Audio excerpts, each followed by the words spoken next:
All right. Well, welcome everybody. Welcome back to our podcast of Why Hire an Architect. I'm sitting here. I'm Barry Camps, first of all, Director of Operations with Best and Associates Architects, also broker with Keller Williams Realty. This is, y'all know him by now, the infamous Gary Best. Infamous. Yeah. Did you get that part? Principal architect at Best and Associates Architects. And we've got right here, we are blessed to have a guest speaker, Gary. Yes. And his name is Sammy Holmes. Hello. And he has Tablerock Custom Homes. That's correct. Licensed contractor. So he's our builder today, which is our next episode because Correct. In our series of Why Hire an Architect, we did a general podcast first. Then the next one was site selection. Right. Last week was architect selection. Right. How to hire the right architect. Right. And so today is how to hire the right builder. Because as we've all talked about before, Gary and I've talked about in the past, is in the real estate side and in the architectural side, that we're dealing with people's typically their biggest asset, biggest purchase that they typically do. So let's just jump right in. I mean, how do I find a builder? Well, how do I find them? So most of the time we ask somebody. You know, you can run the phone book, and so you're going to talk to the guys that are in the A's, but if his last name is W, you may never get to him. You know, so one thing, and Sammy can attest to this. I was thinking about this today. A lot of times it's signs in a subdivision. Okay. We talked about builders and they get the subdivision and they're like, man, I've been in this subdivision for 5 years. And it's because they built a house in there and they put a sign out and somebody drove by and was like, hey, Yeah. And so there's a couple things I want to step on that for just a minute. There's a couple things with that we're going to talk about later is in the idea of a builder that's used to building the size of house that you're building. And so if there's a subdivision and he's building in that subdivision and that's where your lot is, then that's the size house he's building. Does that make sense? Yeah. Because you don't build a $2 million house in a $500,000 neighborhood. And so a lot of times there's that. Asking family and friends. Other people, you can do the phone book thing. Today, everybody gets a little bit itchy and gets on the internet. And I will attest to you that that's the worst thing that you can possibly do. If you want to research a contractor or architect or any of us, and you want to do it on the internet, and I kind of giggle a little bit because I looked myself up on the internet, Yeah. and there was a pretty good review, which I was very amazed. But anybody can put anything on the internet. Yeah. There used to be the commercial where the girl said, "Well, it's not true. You can't put it on the internet." Well, guess what? That's not true. Exactly. So I caution you very much into looking for that contractor on the internet. Because like I said, people can put anything. And a lot of us, Sammy will attest to this, we'll get into him in a minute, is we're all busy. And so if a contractor is busy like Sammy, he don't have time to play on the internet. Yeah. I don't have time for that, And so you're not making yourself present in the internet. Now, if you've got a secretary or somebody that can help you with that, like we have a wonderful person that helps us with our social media. Her name is Madison, by the way. And it, you don't have time for that. And so it's kind of like I will attest it's driving by the restaurant and there's no cars in the parking lot. Yeah. Don't stop and eat. Yeah. Yeah, absolutely. And so if the contractor is building a lot of that, sometimes it's because one, he's either spending a bunch of money or he has time on his hands. Yeah. So. And Sammy, like I said, he already forgot to mention, you might ask your favorite broker. So Let's see. Interject. Yeah, ask a real. Ask your broker is a place you could ask for a builder. Sammy, tell us. It's for me, and probably most builders, it's referrals. Okay. I mean, personally, I've never advertised. So, Yeah. your big box contractors, you're going to see advertisements from them all over the place and stuff. But for most of your local contractors, it's referrals. Yeah. It's um, you know, So let me throw 10 minutes in. Let's all understand one thing. What we're talking about here and finding this builder is not to build a spec house. Okay. Yeah. You hire an architect because you're going to do a custom home. Exactly. Sammy is a custom home builder. Yeah. He's not a track house builder. Yeah. So anyway. No, big difference in the two. Yeah. And it's hard for those two to intertwine as well. Typically, spec builders don't make good custom builders, and custom builders don't make good spec builders. Yeah. Because they just custom builders are going to price themselves out in the market as far as what they tend to try to do. Mhm. Where spec builders is going to struggle more, in babysitting a client, and Yeah. holding their hand. Yeah. Absolutely. And my gosh, Sammy, a little sidebar here. You have got a voice for radio. I wish I had that resonant. Boy, they say I got a face for radio. Gary don't have it. Yeah. You got that voice for radio. My gosh. Okay. So I've now found 2 or 3 builders. But what do I do? Do I interview them? Do I call them? What do I need to do? Absolutely interview. The biggest thing, if you find a builder that builds, or 2 or 3 builders that build houses in the range that you're talking about, typically they're all going to be relatively close in price. So the big thing comes in is personality. You gotta like these guys because Sammy, I love him. He's going to build my house, we're going to live together for a year. Yeah. Because day in and day out, you've got to like this guy. Yeah, You've got to feel like you can pick the phone up and make a phone call, or go by the house and see and have a conversation. If there's something you don't like, he wants to know. Yeah. Because he can't fix what he doesn't know. So But it's kind of like we talked about in the past with an architect. It's a relationship. So you got to be able to get along with that person because you're going to deal with them for a while, and that's what it is in real estate. yes, It's all about relationship. absolutely. In all of these. So, Sammy, what you got anything to add to that? It just trust. I mean, I'm not big into feelings, but you do have instincts, and you need to be able to trust, who you're, because like Gary said, if I'm buying 2 for $4 a piece, then so is everybody else. Yeah. So there's just not that much of a difference in pricing. Subs here, there, a little bit, those kind of things. So it's really just, make sure you can get along with the person, make sure you can trust that person, Yeah. Do you charge, does typically a builder charge for their first meeting or? Yeah, I don't, I couldn't speak for other builders or anything. There's no charge for initial contacts or anything like that. Okay.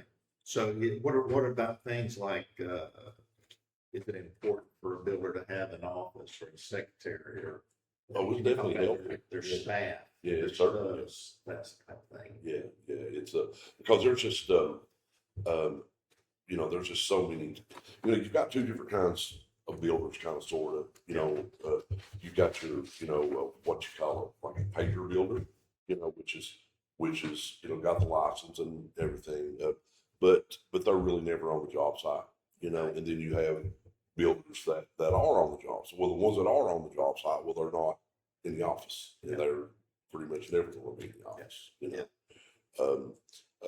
So within those 2,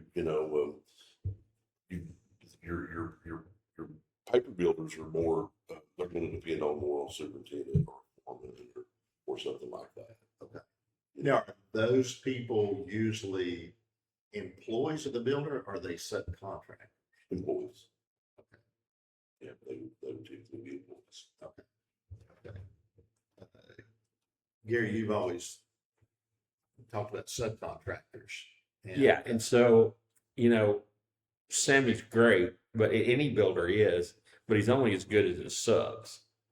And if you don't have a good framer or you don't have a good paint guy, you know, Sammy comes from and I'm picking on him for his business. We want to talk more about just builders in general. You know, you look at what a person's background is. Yeah. You know, I've had builders that were masons coming up first, and then they became general contractor. Sammy was a framer, and he became a general contractor. And so you look at those guys, and you see more experience in those areas. If you get somebody that has a big office and they sit in the office and they rely on subs and stuff, which is okay, Yeah. but you get a different level, I think, of expertise, and you're relying on a bigger staff. So you got to know that that person is going to probably be a little more expensive because they got to pay for the staff. Yeah. You know, I'm not running around. My office is a pickup truck. Yeah. Can be some versus an office that has a secretary and a superintendent, and those can be. Those doesn't mean that those are bad quality, but it's subs. And so a funny thing, when I interview contractors, a lot of times I'm looking for the thing that they're not going to know that I'm going to ask the question. But I'm going to say, Sammy, how long does your painter work for you? You know, Yeah. how long does your plumber work for you? If he says, well, we use different plumbers or we use different painters, then that's almost a little bit of a question. Yeah. Because you can look at those subs, and if he's worked with them for a long time, two things tell you right off the bat. Number one, he pays his bills. Yeah. Because if he didn't, those subs wouldn't stick with it. It'd be gone. Yeah. You know. And then if he's got those, he's gotten a comfort level with those guys. You know. And so a contractor that's got, for lack of better terms, a bucket of subs that have been with him for a while, huge. That's a definite big check mark in, for them. Yeah. Now, again, I'm not saying that office is not good, but you just got to know if you're doing those guys, you got potential to be a little higher cost. And, to a little extent, a little less personal.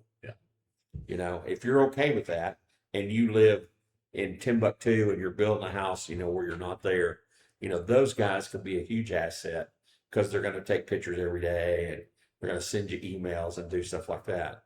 If you're looking for more of that personal touch where a contractor, and I know Sammy does this, puts you in the car and say, hey, let's go pick out tile, And so it's just a difference in, in an office environment, they're not going to do that. Right. But the other thing that you have to decide is when you're looking at a builder in a situation like what Gary's talking about there, who do you want building? And, I get this question as I'm not trying to just talk about me, we're talking about builders in general, but I get this question, who's going to be on the job site? Yeah.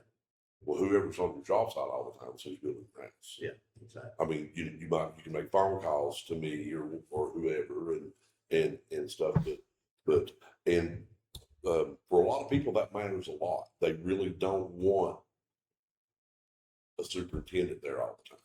Yeah. They want the builder there. Bill. They have a bigger comfort level. Yeah. With that, and so for some people, a smaller company or whatever that doesn't have a bunch of foremen and Right. superintendents and stuff would work better for them. Some, that are perfectly fine with just dealing with a superintendent or a foreman. Right. Okay. That's cool. So what about timeline and process? Can help us understand what a client needs to know about the timeline process of the entire building process. So the first thing is get a dadgum good architect. That's exactly right. Exactly. There you go. You need to find an architect. And a real, And I'm not trying to plug Gary because this is not about Gary or me or anything like that. But where we live, where we live, it's actually rare that you would not need an architect. Now, there are places in the country that it's not as big a deal. But we have you know, we have hills, we have weird dirt, you know, a lot of rock. So in almost all cases in East Tennessee, you need an architect. Yeah. You know, because you're trying to pick up some Yeah, views. absolutely. You don't want a laundry room, you know, right there looking at, you know, et cetera, et cetera, et cetera. You know, plus when you know, when a builder runs into an issue in dirt, which happens all the time. Yeah. I need to be able to pick up the phone and, you know, and this would say, Gary, here's what I got. What do we need to do? I've got 3 or 4 different ways that I know of, that I could do it. But you know, I'm not an engineer, you know, and more times than not, he would be able to, or an architect would be able to direct you in the best way to make that bad situation go away. Yeah. You know? Absolutely. So another point into that, if we talk about process, you know, you got to get a permit. So you got to take the city wants to see, or the county or somebody wants to see some plans, you know, and a lot of times in a lot of cities that would work in here, it has to be stamped by an architect. Right. They won't accept anything else. And so one of Sammy's first things is got to have a set of plans, and then he's going to the city or the county and getting a permit. Now, are you the builder getting the permit, or is that something the owner does, or? Well, typically that's the builder, you know, that, you know, will get the permits, call the surveyor, we'll set up, you know, first thing you need to do is, you know, make sure you're within setbacks. Yeah. You know, your, Which he's already helped with that a lot. you know, and Hopefully. Yeah. you know, a lot of times that's pretty much there. Yeah. Yeah. You know, with your site plan and everything. Because, you know, with Gary, you know, a lot of times I'll get site plans with the drawings, you know, stuff.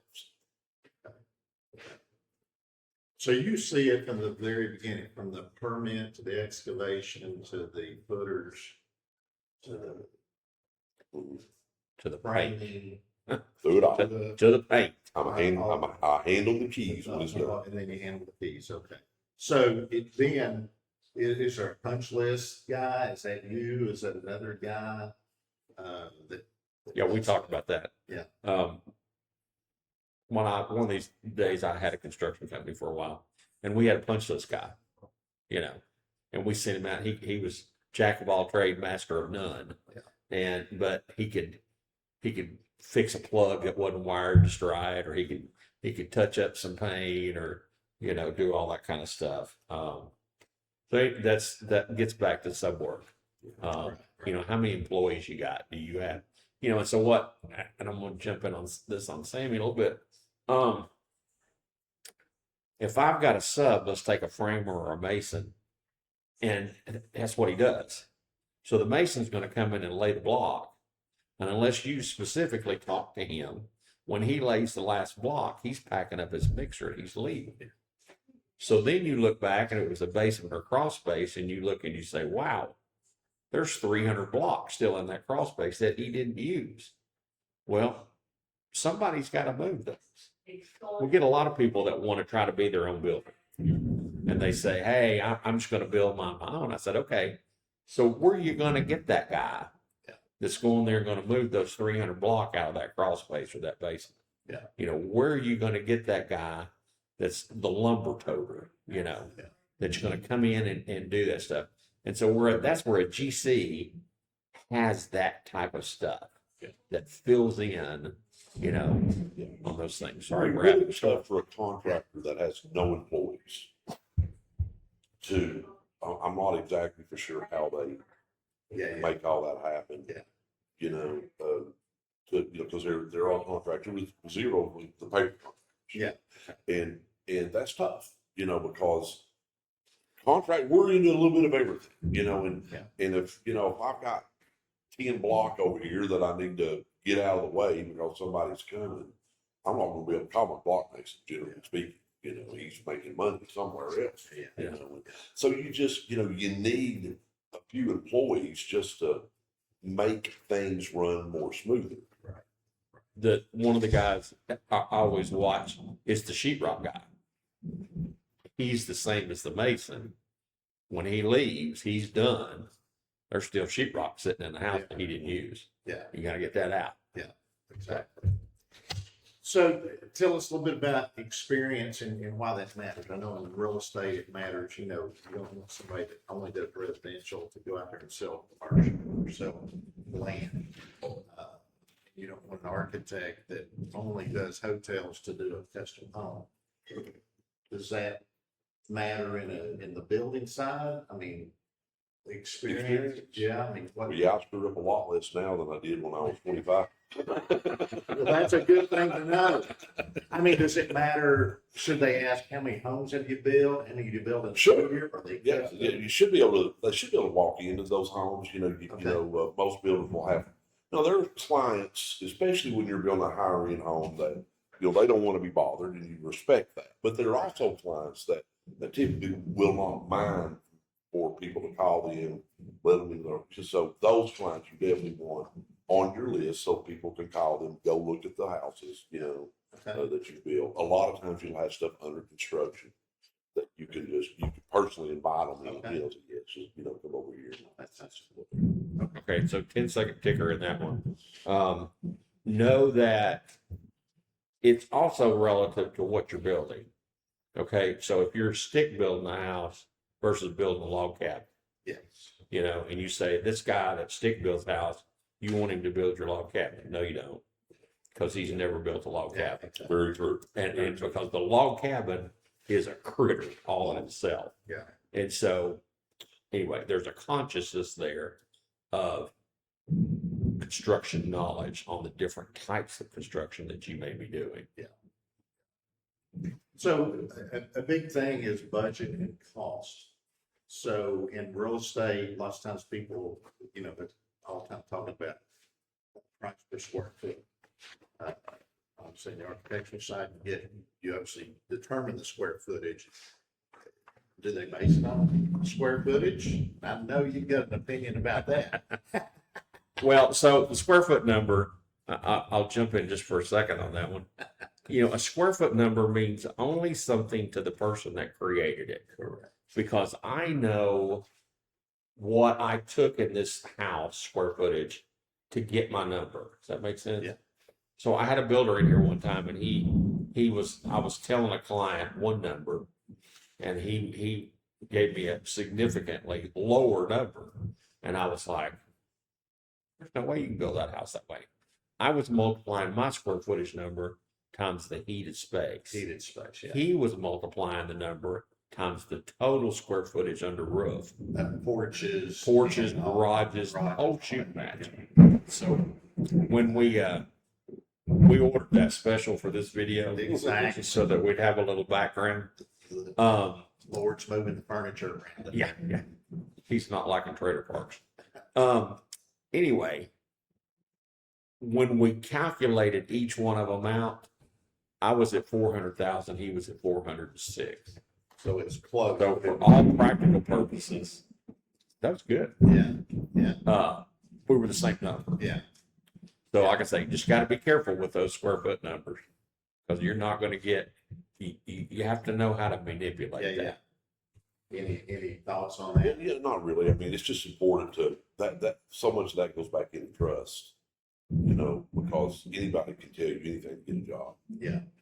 And that's why it's so important to trust who you're talking to, because the front door can cost $1,000.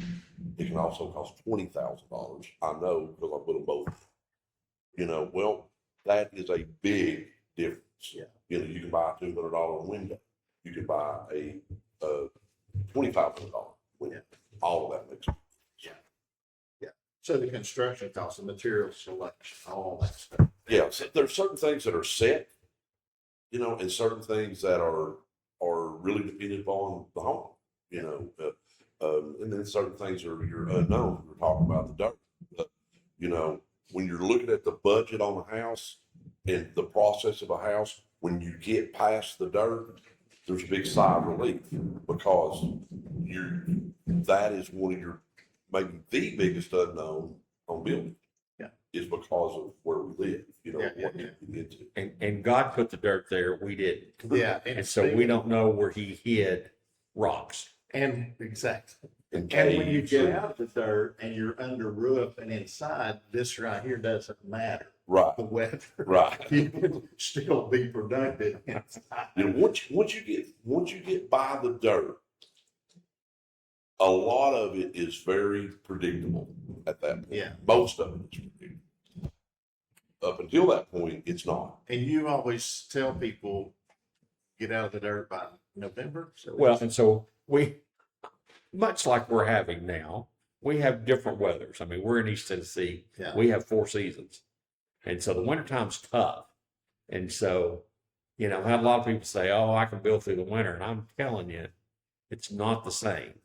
Now, if you can get out of the, like Sammy's saying, if you can get out of the dirt and get to the point where you're laying block or you're framing, the weather means less to you. Yeah. If you're trying to do that dirt work and it's a day like today, guess what we're not doing today? Digging. Exactly. So, Yeah, if this happens right here when you're building, let's say if I dug footers Yeah. today. Yeah. And we were not expecting this. Yeah. We were gonna pour, you know, but all of a sudden we get the steel in, you know, the footers and all this, and this happens. Steel comes out, everything is cleaned out of that footer. you got to redig We your foot. recheck everything to make sure that we don't have soft spots before you start over. You know, and then you start that process again, just because this happened. And that's a good thing. And obviously all good builders would do that.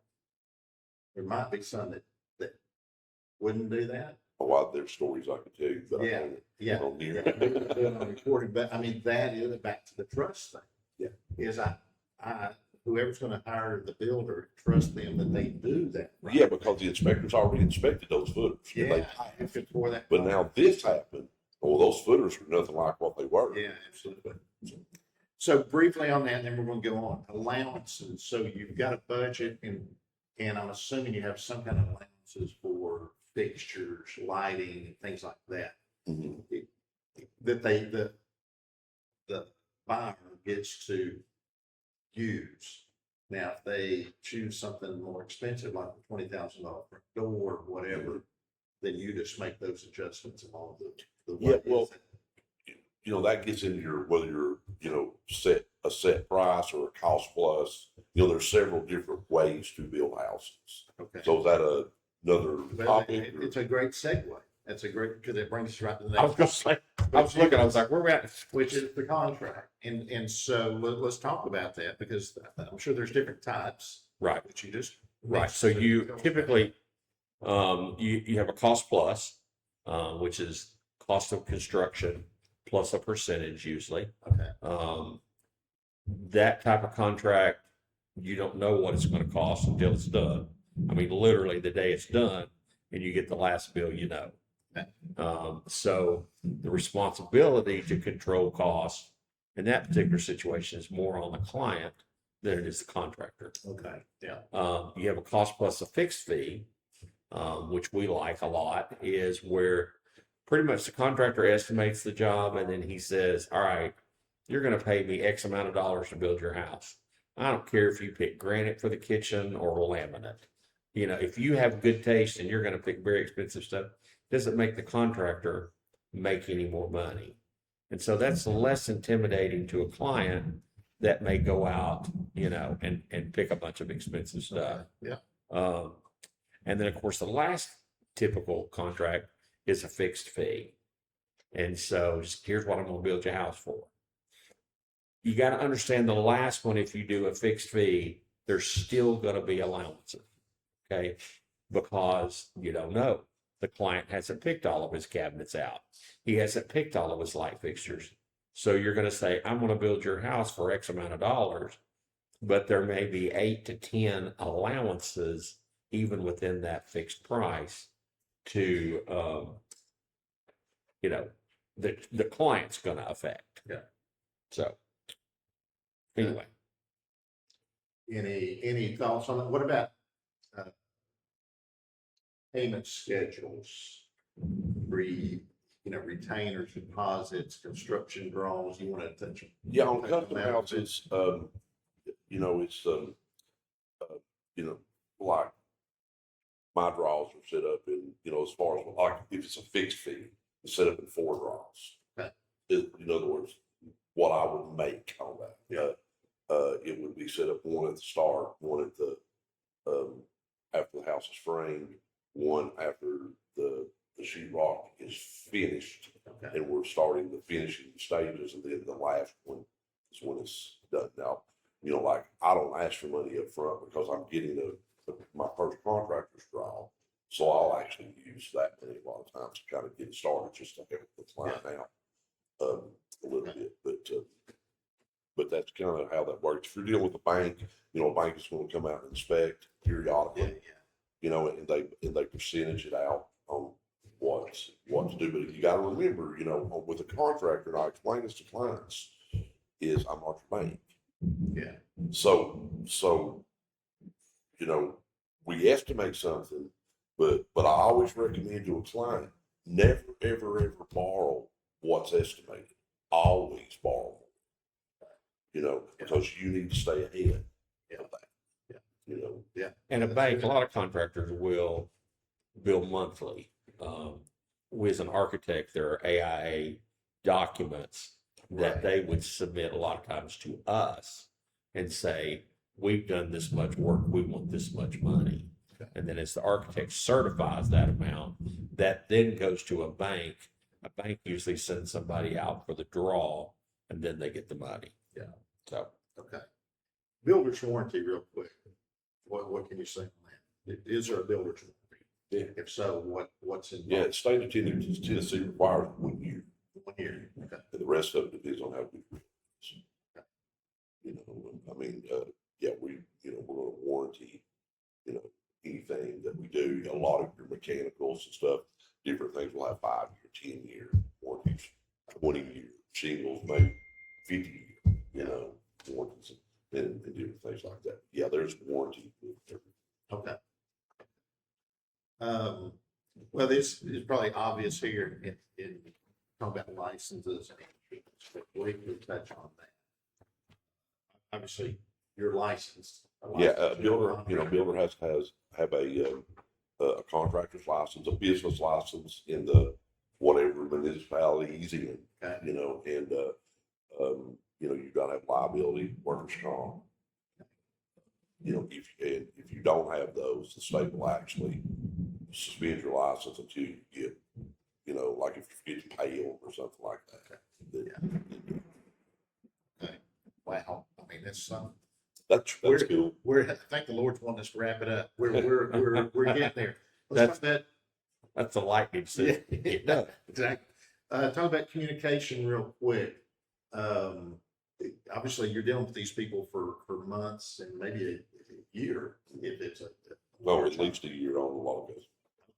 So, what kind of communication during that time? Is it all voice on the phone? Is it in person, email, text, All the above.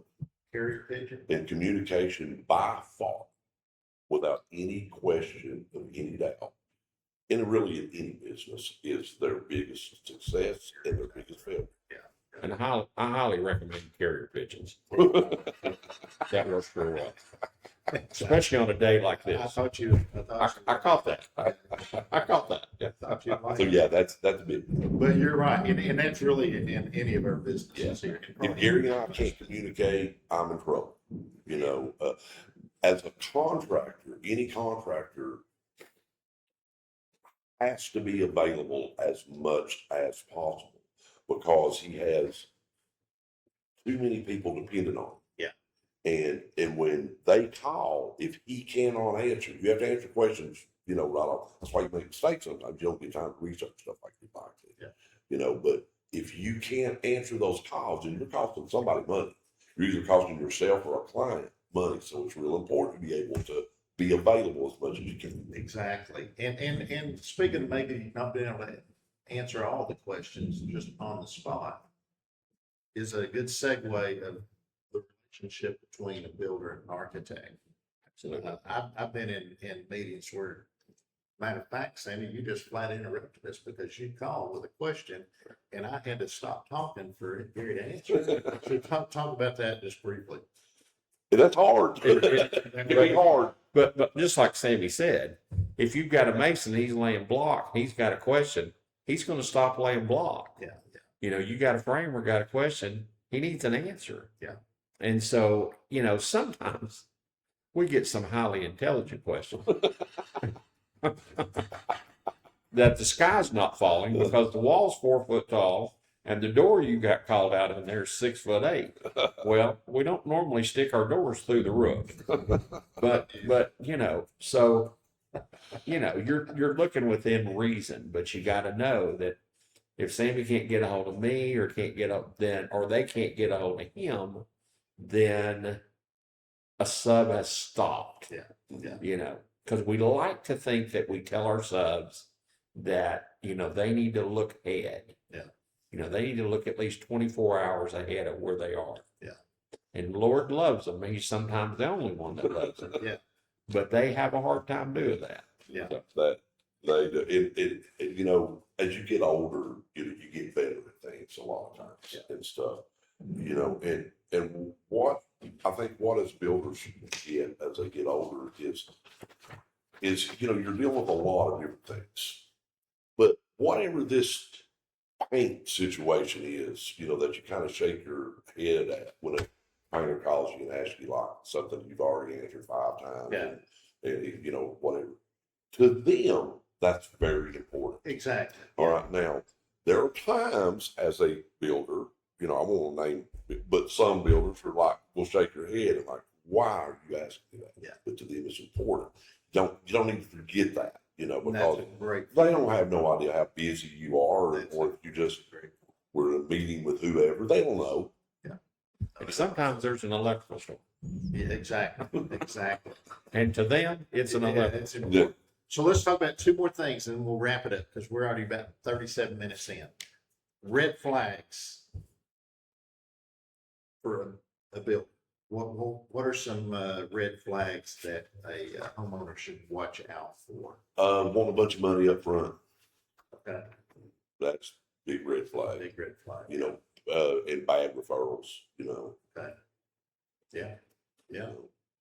You know, some this is kind of funny, and this is in Gary's world, but and this is architect side, not necessarily the owner.